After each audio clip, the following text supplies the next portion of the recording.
Antonio Brown has gotten some flack for recently getting frostbite after not wearing the proper footwear during a cryotherapy session. AB has also been told by the NFL that he will no longer be allowed to wear his old helmet. At first, reports surfaced that AB threatened to retire if he was forced to change helmets. Now, according to The Athletic, Antonio and his legal team have threatened to hold the league liable if he were to suffer a head injury while wearing a new helmet. Raiders head coach John Gruden came to the Stars' defense, saying he supported AB and the helmet issue is a personal matter.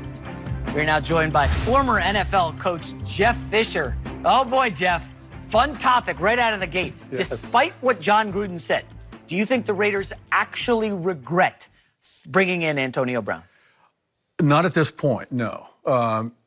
Put yourself in the Raiders' shoes. I mean, you lost a couple really good players. You got to go out and get the best guy you can. You get the best guy, and now he's not there. So you have two complex issues right now, and they stand alone. One of those issues is enough to derail you in camp. So I'm talking about the foot issues and the cryotherapy. Now you got the helmet issue. So you got two issues that are potentially huge distractions. So Coach Gruden is still gathering information, I'm sure. Of course he's going to defend the player.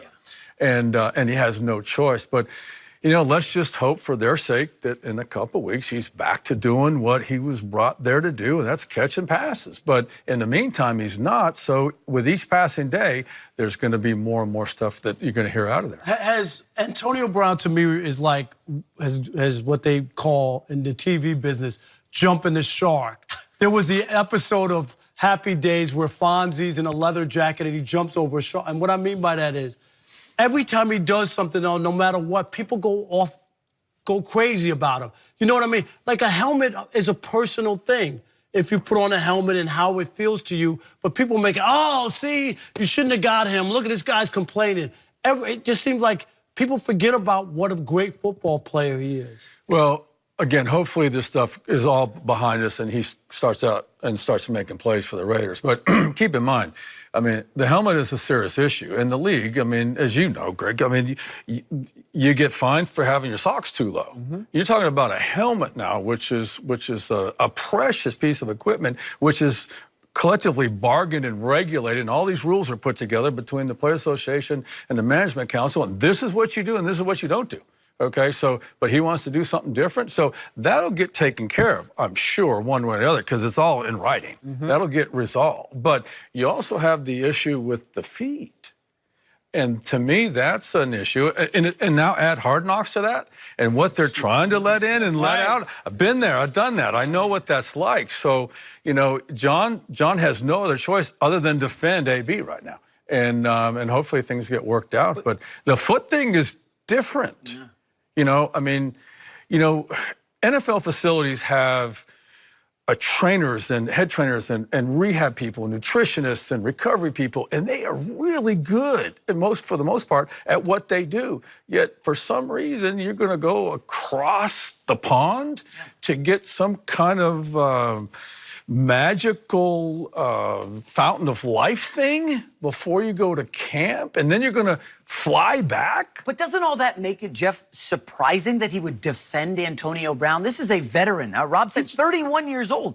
Why would you defend him and not just say, hey, you know, we're going to keep it in-house? It's a new marriage. You're going to trash him. It's already off to an awful start. You can't trash him. You don't have to trash him, but Jeff, this is a guy. They just had 3 first-round picks, 3 guys coming out of college. And you're looking at this veteran here who's got frostbite on his feet, and now he's threatening to retire, allegedly, if he can't wear his helmet. This is like a 6-year-old stomping his feet in Walmart. I don't know AB personally. No. All I know about him is what I've seen, and he's special. Yeah.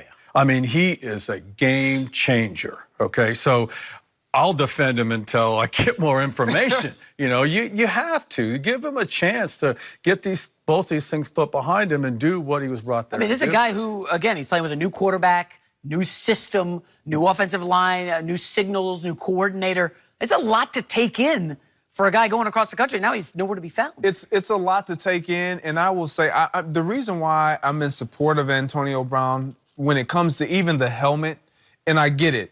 Is he going to have to eventually bend? Probably. Like, there's no probably he will.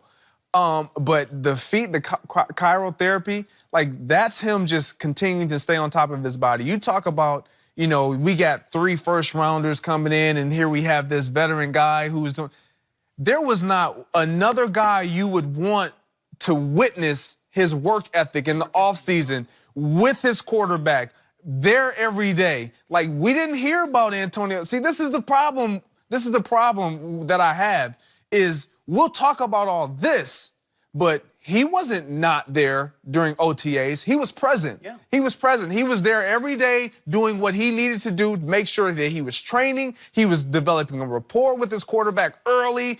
He didn't know. No one knew that this was going to happen, not even Antonio Brown. And so if there is one person that I do know, and I do know him personally, that wants to be on the football field running routes, doing the best that he can or providing what he does best, is Antonio Brown. Except when he quit on the Steelers in Week 17 last year. And all the stuff that you hear from Pittsburgh, the one thing you never heard is that he doesn't work hard. No. That's never been a rap on him. So I'm with you on this. You know, like, to lump everything together, this is what I'm saying. Like, everything about him now is like the worst thing in the world. Oh, my God, now he did this. What do you do now? I'm with you. Eventually, he'll get this all work behind, go back out on the field, catch those touchdowns, get those yards, and then people will remember this guy's a player. Well, John Gruden right now, if he's watching us, he's rolling his eyes going, these guys have no idea. You know, they don't know what's going on here. They don't know what's up with his feet. They don't know what's up with the helmet. Let me tell you something. We'll prove them wrong. He's going to catch. What about the report, Jeff, from NFL Network's Mike Silver, who said that Antonio Brown was irking the staff in team meetings, liking photos on Instagram and checking his bank account? That came out. It was a report from a credible reporter. I mean, Antonio Brown, I know you guys want to defend him. He's a great talent. That's undeniable. He's a Hall of Famer. But, Jeff, I mean, you've been in the locker room with, talented guys who have tough personalities. How do you handle that? Well, John hasn't had that meeting where he talks about how you conduct yourself in team meetings yet. He hadn't had that meeting. So, you know, Antonio's doing those things. But he's going to get this. It's all going to get cleaned up. I love the optimism. It's going to get cleaned up. And then, of course, like we said, the Hard Knocks thing, we're seeing about half of what's going on right now. Yes, even if this is the thing, when anytime we hear reports or whatever's out there, we never know the full of what something really is because it's never fully disclosed unless you're in that locker room and you see it every single day. So for Antonio Brown not being on the field, let me explain to you how this works. You're not as engaged in the meetings. You're just not because you're not going to be on the football field. Should you be? Yes. But are you? No, because you know, I'm going to the treatment room. I'm going to be getting treatment the entire practice. I'm going to be trying to make sure that I'm doing everything that I can to get back out there. So when I am in the meetings, have I been on my phone? Yeah, I'm texting. I'm doing things that I probably shouldn't do. It didn't matter. Yeah. Most guys do it. Like, I'm just being honest. But it's typically when you are not engaged into performing like you would be on a day-to-day basis. Let me ask you, Jeff. John Gruden's been through this before with a diva wide receiver, Keyshawn Johnson. Year after they win the Super Bowl in Tampa, John Gruden had enough of Keyshawn. He deactivated him midway through the season. Not cut him or traded him, deactivated him. We'll pay you, but I'm not letting you go anywhere else. How do you think this becomes a situation with Antonio Brown? Are you optimistic that they're going to work things out? Again, I don't know the dynamics of their relationship, but you started the question with right after they won the Super Bowl. Right, exactly. Okay, They win the Super Bowl. I thank you. I picked that up too. He's still not happy. Keyshawn was on that team. I saw that Super Bowl. Hey, we won the Super Bowl. I'll keep you. I don't need you. Right. You know, that's fine. But they're going to take this and turn this into a positive. They're going to circle the wagons, coach speak, turn it all into a positive. And it's like, Derek Carr and Coach Gruden and AB are going, all right, we'll show them. We'll show them. I love the optimism from you guys. What is it that you have against Antonio? Nothing. I just think the Raiders are a train wreck. Derek Carr last year had his worst stats since his rookie season. Now, I know you could say, hey, they didn't have the talent around him. They didn't have the talent. But I thought two of the best players they had, they got rid of. I thought Gruden knew quarterbacks, and it was going to be a great marriage between them. Yeah, but if you get rid of your talent, that makes you a better quarterback, that will allow you to produce more statistics that are pleasing to a guy like Jason McIntyre that appeases him, then we're winning something. We're doing something. But if you take pieces away from me, then I have to work with what I'm given. And Jason, I think you're just not realistic with dealing with personalities. Everybody's not the same. Certainly. People are different. It's not a boys' choir you're putting together. So people get leeway based on their talent. If you're a third-string guy and you're in the training room with your phone or whatever and not paying attention, you're not going to be on the team. Yeah, we know that. Like, I'm going to tell you right now, as a player, as a guy who's played in this league and at a high level, I understand what it looks like for.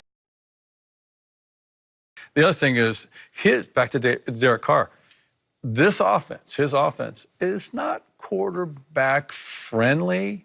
In the first year, there's those play calls. Some of those play calls are 14, 16, 18 words or characters or syllables. It takes some time. We'll just watch and see what he does this year. Raiders fans. All right, folks, coming up next, is Dak Prescott really worth $30 million? Yes, we'll talk about that next.